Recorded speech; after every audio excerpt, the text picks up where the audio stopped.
Good morning, everybody, from a really rain-drenched Port Shepstone. We've got this untimely torrential rain that's been hitting us here. Lots of people out there in the homes freezing cold because they don't have nice warm homes like ourselves. But a really interesting time for all. And I come to you today just to share with you a devotion that's actually, I think, quite applicable at this particular time. We've been talking about the fact that God has our back. Jehovah Nissi, the Lord is our banner. He's in our front. He gives us the armor of God to protect ourselves. And then he says at the same time, you are fully surrounded because I have got your back. I encourage you, if this is the first one of this series that you've watched, go back to Monday and you'll catch up with Jehovah Nissi.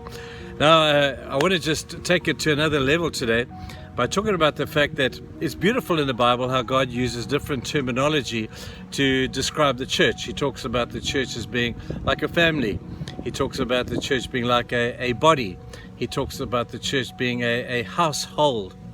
Now, a household and a family or a body are synonymous with protection for one another. The body is notoriously good at protecting each organ, protecting the other. And so too should a family be protecting one another. Even more so, I believe, the family of God. And so what I'm saying to you today is that as part of the church, as part of the body of believers, the household of God, there should be an unwritten declaration that comes out by the way we live, that we have each other's back. That when you're under pressure, when you're in crisis, you can know and be assured that the family of God, even if your own family don't, the family of God will be there to protect you from behind. You still have to do your bit, but the family will be there to support you. I love the story in Acts chapter 2. It's a great story of how that first century church was under incredible persecution, terrible times for them, and yet they stood with one another. And they heard about the needs in other churches, and they began to rally together to say, we got to have their back. We've got to support them at their time of need. And it was beautiful because it says that everybody gave so that nobody in the church suffered unnecessary needs. What a great church. Wouldn't you like to be a part of a church like that?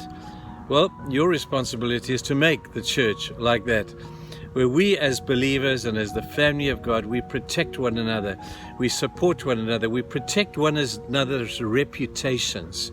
Because the reputation, once you lose that, you certainly in many instances in careers, you kind of lose your job, you know.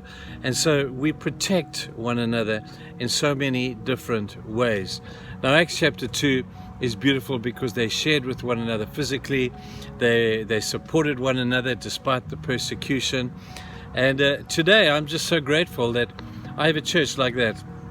Not just a church that is here in Port Shepstone, but our church spreads far and wide. And today I just have an incredible shout out to those who partner with us. And they are partners, they are friends, they're part of our household. To those over in America and Ireland and England and Norway and around the world who support our church as we seek to support others. You see, we have a community in great need here, and we cannot do it on our own. And it's just so good. I sleep well at night, knowing that our partners around the world are giving sacrificially, are giving intentionally and praying for us and sharing with us, so we're able to do what we do through Genesis and through other ministries out of the church. So I just want to say to you guys out there, hey, thanks for having our back. Thank you to all of you generous donors for Safe Place and for Genesis and for all the projects that we have.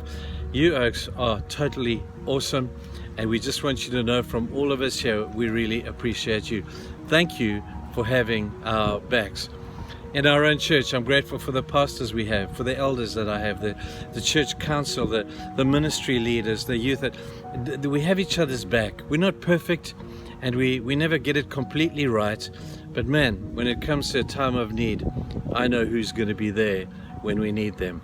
So thank you, guys. Just want to leave one thought with you today. There's a great story in the book of Joshua where Joshua had an incident with the Gibeonites. The Gibeonites were the next tribe that to be driven from the land. And they came to Joshua, they sniveled up to him wearing old clothes, and yesterday's food was in their picnic basket. And they came to Joshua and they said, Joshua, your reputation precedes you. We know that your God is with you. We therefore are asking that although we come from a distant land, if ever we need you, would you have our back? Would you protect us? And Joshua, without speaking to his generals or to others, gave them assurance that should they ever be at a place of need, he would be to have their back. Anyway, they then signed a document and Joshua's fate was sealed, only to find out that the Gibeonites were just a hill across the other side, and they were probably one of the next tribes to be taken out. You've got to give them 10 out of 10 for initiative here. Anyway, the generals, when they heard that Joshua had signed this, the people were angry with him, and they said, Joshua, you've been conned. And indeed he had. But then what Joshua did was he went back into his normal routine until one day he got a message to say that 5 kings were coming against the Gibeonites. And the Gibeonites reminded him and said, hey Josh, remember that document we signed where you said you had our backs? Well, we need you right now. We are desperately in need. And Joshua rallied his troops, and the general said, why are we going? They whined, these people conned us, we shouldn't be protecting them, we should be killing them, never mind protecting them. But Joshua had their backs. He gave them his word, and now it was his job to live it out. So they went there. They defeated this army of 5 kings and gave a great victory to Israel and to the Gibeonites as they had their back. God got so excited about the fact that Joshua was honoring his promise to the Gibeonites that he did some supernatural stuff. He sent hailstones down from heaven to help Joshua in his battle. He prolonged the day 24 hours longer than normally. He put the sun standing still, all because Joshua stood his ground and he honored the promise he had made to have the Gibeonites back, even though they had conned him. God takes it seriously when we live in community, and when we are called to love one another, support one another, and care for one another. And I think he gets really excited when, against sometimes logic, against prevailing wisdom of the majority, we support one another as Joshua did. Wouldn't it be great if our church could be like that? Wouldn't it be great if we as believers held on to this truth and lived it out? Have one another's backs. Well, today's a good day. Our community here is in stress and turmoil. We've had a couple of days of torrential rain. We've got informal settlements and squatter camps that are drenched. We've got children who are going to bed tonight hungry and very, very cold. We've had shacks that have been blown down. And all because of the work of our Safe Place project, we've been finding these people in most devastating situations. So today, I sent a call out to our church to say, church, have we got these people's back? Have we got what we can do to help these people with blankets, with towels, with food, with clothing, with buckets, whatever we can do? Let's get out there and have this community's back, so the community, when they drive past Genesis or the church, will say, you know those people there? Those people have got my back. When I was in crisis, they came to me. What a great thing for the community to say about you or about your church. So church in Port Shepstone, if you're able to help from further afield, that'd be awesome. But church in Port Shepstone, here's the deal.